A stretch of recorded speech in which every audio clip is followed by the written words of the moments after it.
जम्मू कश्मीर में security forces को एक बड़ी कामयाबी भी मिली है। पुलिस ने एक दहशतगर्द को गिरफ्तार किया है।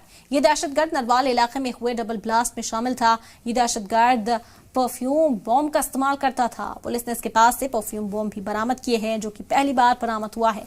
ये हमला 21 जनवरी को हुआ था, जिसमें 9 लोगों से ज्यादा लोग जख्मी बताए जा रहे हैं। 9 से भी ज्यादा लोग इस धमाके के दौरान जख्मी हुए थे। बड़ी कामयाबी के तौर पर फौज इसे देख रही है। बड़ी खबर है जम्मू कश्मीर के हवाले से। आपको बता दें कि जिस तरह नकेल कसने की कोशिश हो रही है दहशतगर्दाना सरगर्मियों पर, उस लिहाज से देखा जाए तो ये बड़ी कामयाबी है। इस वक्त की बड़ी खबर, जम्मू कश्मीर से सिक्योरिटी फोर्सेस को बड़ी कामयाबी मिली। पुलिस ने एक दहशतगर्द को गिरफ्तार किया है। अब पूछताछ की जाएगी, क्या मंसूबा था, क्या प्लानिंग की जा रही थी, उसके बारे में भी जानकारी जुटाने की यहाँ पर कोशिश होगी।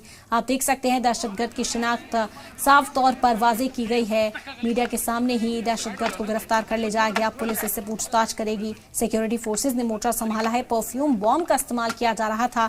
ये बॉम्ब अपने आप में ही एक नई चुनौती होगी। अब जम्मू कश्मीर पुलिस के सामने आपको बता दें कि पहली बार ये बरामद किया गया है। किस तरह इससे इस मिशन को अंजाम देने वाला था ये दहशतगर्द, इसका भी पता लगाने की पूरी कोशिश की जाएगी।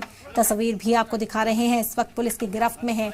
पुलिस तमाम सवाल पूछेगी, क्या मंसूबा था, कहां पर अब अपने नापाक इरादों से ये माहौल को खराब करना चाहते थे, इसकी जानकारी जुटाने की भी कोशिश होगी। ये बड़ी खबर है जम्मू कश्मीर से। बड़ी कामयाबी के तौर पर भी इसे देखा जा सकता है। जिस तरह टारगेट किलिंग के वाकयात में इजाफा हुआ, जम्मू कश्मीर में मासूमों की जान जा रही है, उस बीच इस दहशतगर्द का हत्थे चढ़ना बड़ी कामयाबी है फौज के लिए। आपको बता दें कि कोई बड़ा सानहा पेश आ सकता था, किसी नापाक हरकत को ये अंजाम दे सकता था इस परफ्यूम बॉम्ब के सहारे, लेकिन इसे बरामद किया गया।